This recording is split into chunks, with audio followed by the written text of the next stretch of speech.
अस्सलाम वालेकुम students, welcome back. आज का हमारा टॉपिक है operations with natural and whole numbers. ये हमारे इस चैप्टर का लास्ट टॉपिक होगा। इसके साथ साथ हम इसकी एक्सरसाइज भी करेंगे। ठीक है, तो चलते हैं अपनी बुक पेज नंबर 23 की तरफ। आप लोग भी अपनी बुक्स ओपन कर लीजिए और साथ साथ समझते जाइए कि क्या क्या प्रॉपर्टीज़ होती हैं।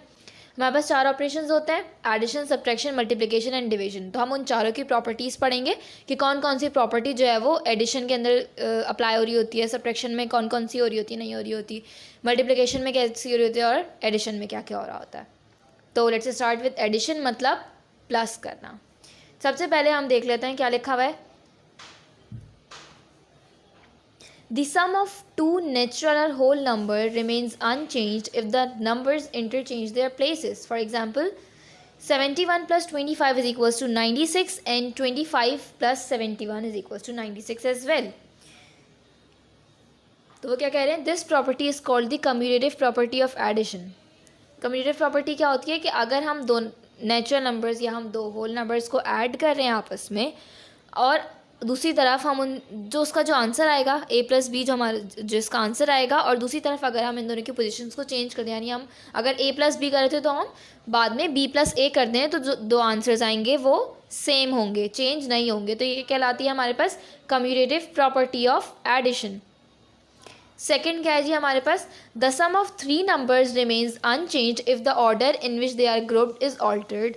फॉर एग्जाम्पल 2 + 3 ब्रैकेट में, फिर +7 is equals to 5 is equals to 12। Also 2 बाहर है, 3 + 7 हम पहले ही ब्रैकेट में ऐड कर रहे हैं, उसका आंसर भी 12 आ रहा है। दैट मीन्स दोनों का आंसर अगर हम ऑर्डर चेंज करते हैं तो भी सेम आ रहा है। तो ये क्या कह रहे हैं, this is called the associative property of addition. Associative property क्या होती है कि हम 3 नंबर्स को आपस में ऐड करें और उसके ऑर्डर को चेंज कर दें नेक्स्ट टाइम, तो दोनों के जो आंसर्स होंगे वो सेम होंगे।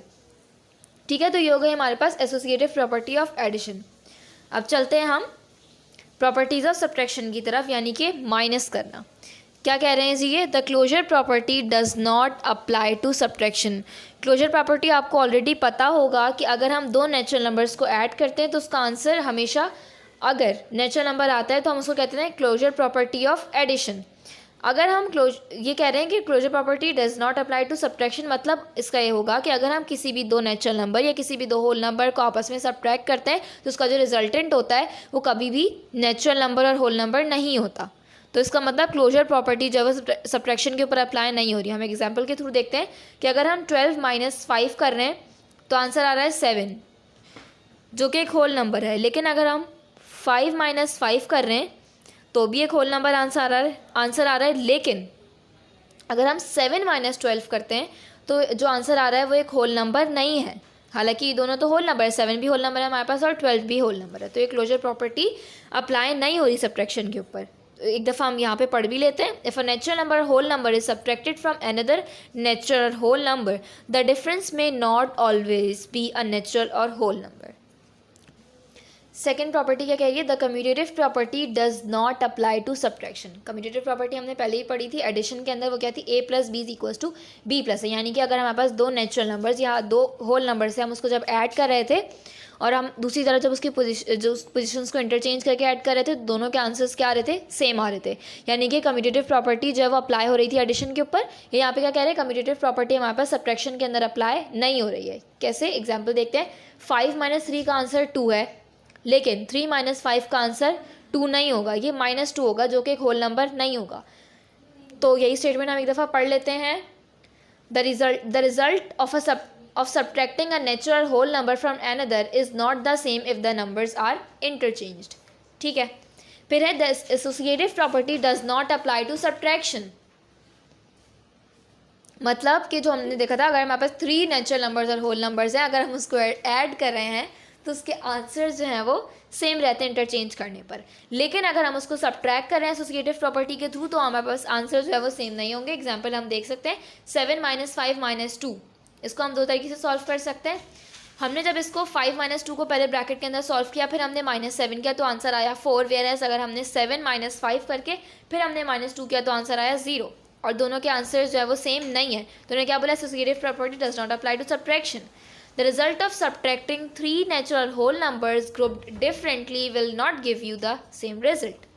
Last हमारे पास क्या चीज़ है, if 0 is subtracted from a natural or whole number the result is the number itself. मतलब अगर हम 5 माइनस 0 करते हैं तो हमारे पास आंसर वही होल नंबर आ रहा है। अगर हम 0 माइनस 0 करते हैं तो हमारे पास आंसर वही होल नंबर आ रहा है। लेकिन but if a natural number और whole number other than 0 is subtracted from 0 the result is not a natural whole number. यानी अगर हम किसी ज़ीरो के अंदर से किसी नेचुरल होल नंबर को माइनस करते हैं, किसी नॉन ज़ीरो होल नंबर और किसी नेचुरल नंबर को माइनस करते हैं, तो रिजल्टेंट हमारे पास नेचुरल या होल नंबर नहीं होगा। ठीक है, अब चलते हैं मल्टीप्लिकेशन की तरफ। इसकी भी कुछ प्रॉपर्टीज़ है। सबसे पहली प्रॉपर्टी क्या है? The product of two whole numbers is a whole number. मतलब ये क्लोजर प्रॉपर्टी हो गई हमारे पास। Example 13 into 1 is 3, 5 into 0 is 0 and 23 into 2 is 46। मतलब तीनों नेचुरल हमारे पास होल नंबर्स हैं। वेयरएज अगर हम इसको क्लोजर प्रॉपर्टी को नेचुरल नंबर्स के ऊपर अप्लाई करें, यानी कि अगर हम दो नेचुरल नंबर्स को मल्टीप्लाई करें तो उसके रिजल्टेंट हमेशा एक नेचुरल नंबर ही होगा। तो this is the closure property of multiplication. Second property, the product of two whole numbers remains unchanged if the numbers interchange their places. This is the commutative property of multiplication. ठीक है, अब वो क्या कह रहे हैं? commutative property क्या थी कि अगर हम दो होल नंबर्स या नेचुरल नंबर्स को ऐड करते हैं तो उसकी अगर हम प्लेस को इंटरचेंज कर दें, यानी कि a प्लस बी था तो हम अगर b प्लस a करते हैं तो दोनों के आंसर जो है वो सेम है। तो मल्टीप्लिकेशन के अंदर भी यही चीज़ है। अगर हम a इंटू बी करते हैं और b इंटू a करते हैं तो मल्टीप्लिकेशन के अंदर अगर हम a इंटू बी और b इंटू a मतलब पोजिशंस को चेंज करें तो भी कम्यूटेटिव प्रॉपर्टी जो है वो मल्टीप्लिकेशन के ऊपर अप्लाई हो रही होती है। एग्जांपल आप देख सकते हो, 12 इंटू 5 भी 60 है और 5 इंटू 12 भी 60 आंसर आ रहा है। नेक्स्ट क्या है हमारे पास? The product of three numbers taken in a particular order is unchanged if the grouping of the number is altered. This is the associative property of multiplication. Associative property के अंदर हमारे पास three numbers include हो रहे थे और अगर हम उसके ब्रैकेट्स या उसकी पोजिशंस को ऑल्टर कर देंगे तो भी हमारे पास रिजल्ट सेम रहेगा। एग्जाम्पल देख सकते हैं आप, 4 इंटू 5 हमने पहले किया, फिर इंटू 6 किया तो आंसर आया 120। फिर हमने 5 इंटू 6 किया, देन 4 इंटू 4 किया तो भी आंसर हमारे पास 120 आया। That means associative property of multiplication जो है वो अप्लाई होती है। D, the product of a whole number and zero is zero. For example अगर हम किसी भी होल नंबर को जीरो से मल्टीप्लाई करते हैं तो हमारे पास जो हमेशा प्रोडक्ट आएगा वो जीरो ही आएगा। Last property of multiplication is the product of a whole number and the sum of two or more whole numbers grouped together is equal to the sum of the products of the former number and each of the group numbers. This is the distributive property of multiplication over addition. अब ये क्या कह रहे हैं कि अगर हम किसी भी दो नंबर्स को ऐड, किसी भी होल नंबर्स, दो होल नंबर्स को या नेचुरल नंबर्स को, क्योंकि लिखा हुआ ना कि distributive property of multiplication over addition also applies to natural numbers. तो अगर हम किसी भी दो नेचुरल नंबर्स या होल नंबर्स को पहले ऐड करते हैं और हम तीसरे से उसको मल्टीप्लाई करते हैं तो उसका आंसर क्या होगा? फॉर्मर, यानी पहले वाले प्रोडक्ट को हम दोनों लेफ्ट ओवर नंबर से, नेचुरल हो या होल नंबर हो, उससे मल्टीप्लाई करें, उसके बाद दोनों के प्रोडक्ट्स को हम ऐड कराएं तो भी आंसर सेम आएगा। एग्जाम्पल आप देख सकते हो, इसकी एग्जाम्पल हमारे पास ये मौजूद है, आंसर आया था 65 और इस वाले पार्ट के हमारे पास एग्जाम्पल ये मौजूद है। देखें, फॉर्मर हमारे पास a यानी कि 5 था, दोनों को हमने अदर नेचुरल और होल नंबर से मल्टीप्लाई कराया तो हमारे पास जो एंड आंसर आया वो था 65 और ऊपर भी हमारे पास क्या आंसर आया था 65। That means distributive property of multiplication over addition, या तो हम ले नेचुरल नंबर्स या तो हम ले होल नंबर्स, जो है वो प्रूव हो रही होती है। हमारा लास्ट ऑपरेशन है डिवीजन, जिसको हम इस तरह से रिप्रेजेंट करते हैं। उसकी चंद प्रॉपर्टीज़ हैं वो पढ़ना स्टार्ट करते हैं। सबसे पहला क्या है जी? If a whole number is divided by another non zero whole number the result quotient is not necessarily a whole number. मतलब क्लोजर प्रॉपर्टी हमने पढ़ी थी कि अगर हम किसी भी दो होल नंबर्स को या दो नेचुरल नंबर्स को ऐड करते हैं तो उसका आंसर हमेशा एक होल नंबर होगा या नेचुरल नंबर होगा। वेयरएज अगर हम दो नेचुरल या होल नंबर्स को सब्ट्रैक्ट करते हैं तो उसका आंसर ज़रूरी नहीं है कि नेचुरल नंबर या होल नंबर आए। तो क्लोजर प्रॉपर्टी सब्ट्रैक्शन के ऊपर अप्लाई नहीं हो रही थी, एडिशन के ऊपर हो रही थी। मल्टीप्लिकेशन के अंदर अगर हम दो नेचुरल या होल नंबर्स को मल्टीप्लाई करते हैं तो उसका आंसर हमारे पास एक नेचुरल नंबर या होल नंबर ही आता है। मतलब क्लोजर प्रॉपर्टी अप्लाई हो रही थी। डिवीजन के ऊपर वो क्या कह रहे हैं? अगर हम किसी होल नंबर को या नेचुरल नंबर्स को आपस में डिवाइड करते हैं, नॉन जीरो होने चाहिए होल नंबर्स, तो उसका नेसेसरी नहीं है कि उसका क्वोशिएंट या उसका जो रिजल्ट होगा वो हमारे पास एक होल नंबर आएगा। हमने करके देखा, 10 डिवाइडेड बाई 5 किया तो आंसर एक होल नंबर आया, लेकिन हमने 2 डिवाइड बाई 4 किया तो आंसर एक होल नंबर नहीं आएगा। बी है हमारे पास, the quotient of a whole number and another non-zero whole number changes if the dividend and the divisor interchange places.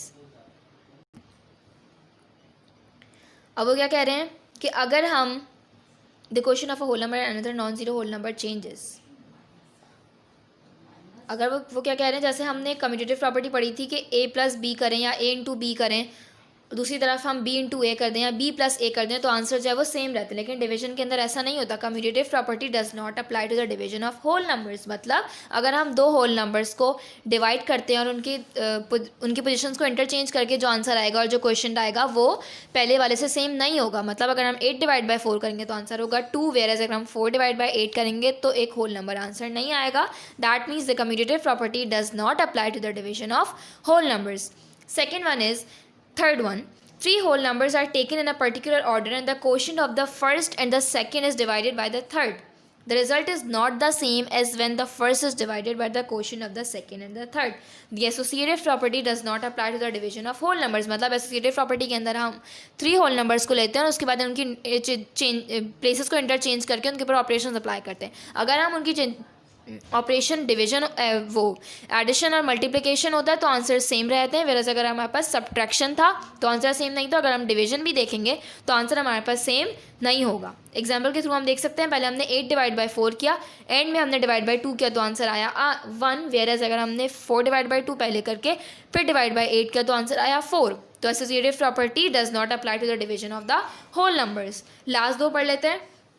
A whole number divided by 1 gives a quotient which is the number itself. For example, 4 divided by 1 is 4 and 0 divided by 1 is 0. वो कह रहे हैं कि अगर हम एक whole number को divide करते हैं 1 से तो उसका जो क्वेश्चन जो उसका रिजल्ट आएगा वो हमेशा वो नंबर ही होगा। दैट मीन्स हमने 4 को अगर 1 से डिवाइड किया तो आंसर 4 ही आएगा, 0 को हमने 1 से डिवाइड किया तो आंसर 0 ही आएगा।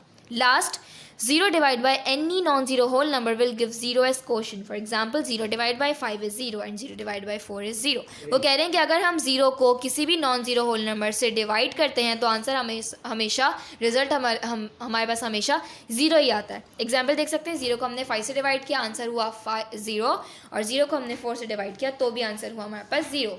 अब चलते हैं एक्सरसाइज की तरफ। एक्सरसाइज है 2B, आपके इस चैप्टर की last exercise on page number 29। तो इसके अंदर से हम सिर्फ फिल इन दी ब्लैंक्स और ट्रू फॉल्स ही देखेंगे, बाकी हम क्वेश्चंस को स्किप कर रहे हैं आज। Fill in the blanks, 512 plus 205 is equals to dash plus 512। ये कम्यूटेटिव लॉ है, 205 लिख देंगे बस, पोजिशंस इंटरचेंज होंगी हैं। फिर कह रहे हैं वो 5430 plus 0 is equals to additive identity है, मतलब नंबर सेम रहेगा। Next, 54 plus 36 plus 40 is equal to 54 plus dash plus 40 है ना, तो 36 आ जाएगा बस। फिर बकिया फिल इन दी ब्लैंक्स की तरफ चलते हैं। Dash plus 0 is equal to 0 plus 18, मतलब 18 plus 0। Next, 6 into 9 is equal to 9 into 6। फिर है 5 into 7 plus 2 is equal to 5 into dash plus dash into 7, मतलब 5 into 7 plus 5 into 2। Associative law, distributive है ये। फिर है dash into 3 plus 4 is equal to dash into 3 plus 5 into 4, मतलब 5 into 3 plus 4 is equal to 5 into 3 plus 5 into 4। 6 into dash is equal to 6 into 1, multiplicative identity आ जाएगी। 5 plus dash is equal to 5, यानी कि additive identity 0। 12 divide by dash is equal to 12 divided by 1 is equal to 12। Dash divided by 10 is equal to 0, 0 divide by 10 is equal to 0। Dash divided by 0 is equal to 0। हम इसके अंदर कुछ भी लिख सकते हैं। 1 divide by 0 is equal to 0। अब क्या है हमारे पास, ट्रू फॉल्स की तरफ चलते हैं। State whether the followings are true और false. The sum of 2 even whole numbers is even, true.